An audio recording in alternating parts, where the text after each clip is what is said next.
आज यानी 6 जून को प्रधानमंत्री नरेंद्र मोदी दुनिया के सबसे ऊंचे रेलवे ब्रिज यानी कि चिनाब ब्रिज का उद्घाटन करने वाले हैं और कश्मीरी घाटी में चिनाब नदी पर बना ये ब्रिज इंजीनियरिंग की बेमिसाल नमूना माना जा रहा है, जो पेरिस के एफिल टावर से भी ऊंचा है। और ये ब्रिज 40 किलोमीटर तक विस्फोटक और 8 तीव्रता तक का भूकंप भी झेल सकता है। इसके बनाने में पाकिस्तान और चीन भी काफी परेशानियां बढ़ गई हैं।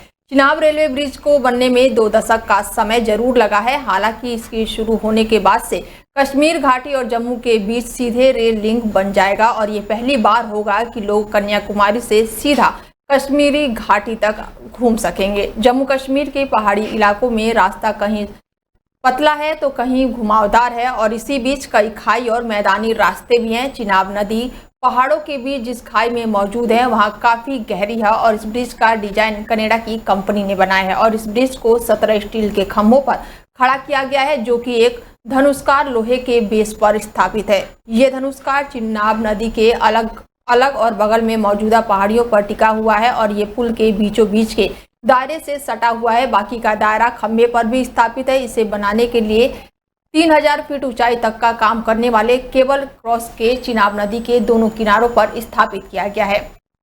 इसके साथ ही ये स्टील का बना हुआ है। पुल बनाने के काम कई दशकों से चल रहा था। फिलहाल आपको बता दें कि घाटी में पीएम मोदी के दौरे को देखते हुए जम्मू कश्मीर में उच्च सुरक्षा अलर्ट मोड पर है। पुलिस, अर्धसैनिक बल, सेना और खुफिया एजेंसियों के अधिकारी निजी तौर पर स्थिति की निगरानी में लगे हुए हैं। इसके साथ ही आयोजन स्थल के आसपास भारी संख्या में सुरक्षा बल तैनात किए गए हैं। सुरक्षा को लेकर ड्रोन समेत नए उपकरणों की तैनाती की गई है। सुरक्षा को देखते हुए पीएम मोदी की यात्रा से पहले ही घाटी में संदिग्ध लोगों के घरों पर छापेमारी। अमेरिका के राष्ट्रपति डोनाल्ड ट्रंप और एलन मस्क के बीच विवाद शुरू हो गया है। ट्रंप और मस्क की दोस्ती काफी गहरी थी, लेकिन अब दोनों के बीच सब कुछ ठीक ठाक नहीं चल रहा है।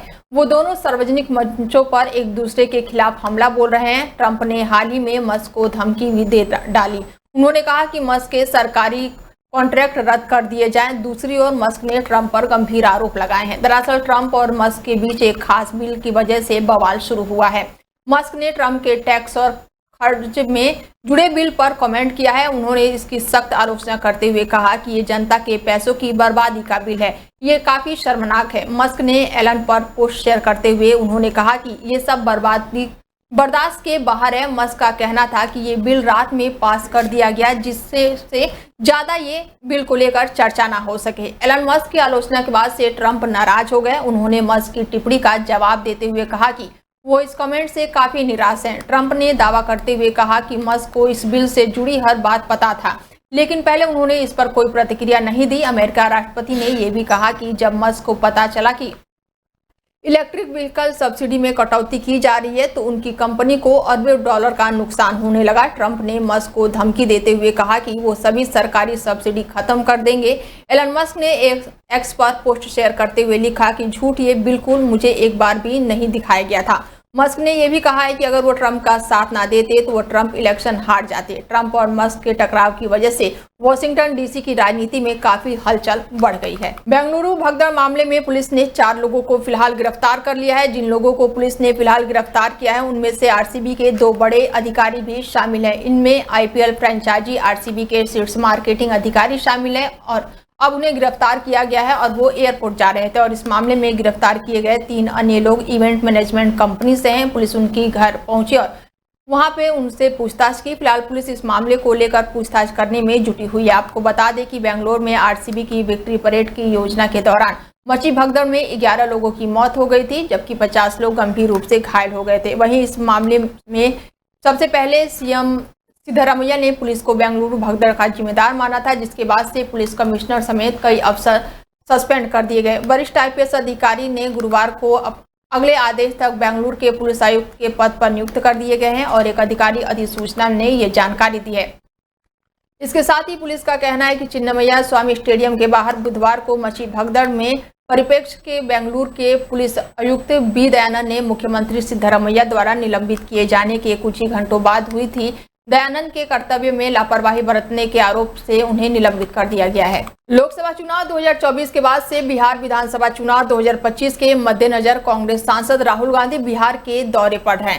वो पिछले 5 महीने में आज छठी बार बिहार का 1 दिवसीय दौरे पर पहुंचने वाले हैं और करीब 1 सप्ताह पहले ही प्रधानमंत्री नरेंद्र मोदी राजधानी पटना में रोड शो करके लौटे हैं। राहुल गांधी 6 जून को गया और राजगीर में कार्यक्रम करेंगे और इस बार उनका फोकस मुख्यमंत्री नीतीश कुमार के गढ़ और अत्यंत पिछड़ा वर्ग के वोट बैंक को केंद्रित करता हुआ दिखाई दे रहा है। कांग्रेस की रणनीतिक सामाजिक रूप से हंसिए पर है, तबके पर अपने पकड़ मजबूत करते हुए वो दिखाई दे रहे हैं। राहुल गांधी अपने दौरे की शुरुआत गया से करेंगे और वो सबसे पहले एयरपोर्ट पर उतरेंगे। जानकारी के मुताबिक वहां से वो सीधे माउंट मैन के नाम से प्रसिद्ध दशरथ माझी की प्रतिमा पर माल्यार्पण करेंगे और इसके बाद वो दशरथ माझी के परिजनों से मुलाकात भी करेंगे। ये कदम साफ संकेत देता है कि राहुल गांधी अति पिछड़ा वर्ग के बीच संवेदनात्मक और साथ ही सामाजिक जुड़ाव बढ़ाने की कोशिश में लगे हुए हैं। गया में राहुल गांधी महिलाओं के साथ संवाद करेंगे, जिससे महिलाओं से जुड़ा सामाजिक, आर्थिक और राजनीतिक मुद्दों पर चर्चा होने की संभावना है।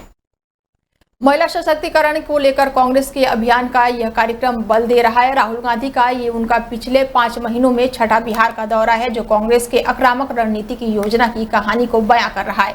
लेकिन सवाल यह है कि नीतीश के गढ़ में राहुल गांधी का ये हुंकार क्या महागठबंधन की एकता को मजबूत करेगा या फिर कोई नई चुनौती खड़ी कर देगा, क्योंकि नालंदा नीतीश कुमार का गृह जिला है, न केवल उनकी सियासी ताकत को प्रतीक है बल्कि ओबीसी और ईबीसी के वोटरों का भी गढ़ माना जाता है। बिहार की कुल आबादी ओबीसी और ईबीसी का हिस्सा है। इसके साथ ही बिहार के राजनीति को लेकर विधानसभा चुनाव है और राहुल गांधी का ये दौरा बिहार में काफी अहम माना जा रहा है। देश में करीब आगामी 7 जून को बकरा ईद का त्यौहार मनाया जाएगा और इसको लेकर राष्ट्रीय राजधानी दिल्ली समेत कई राज्यों में एडवाइजरी जारी कर दी गई है। इसका मकसद पशु कल्याण और सार्वजनिक स्वच्छता को देखते हुए बनाया गया है।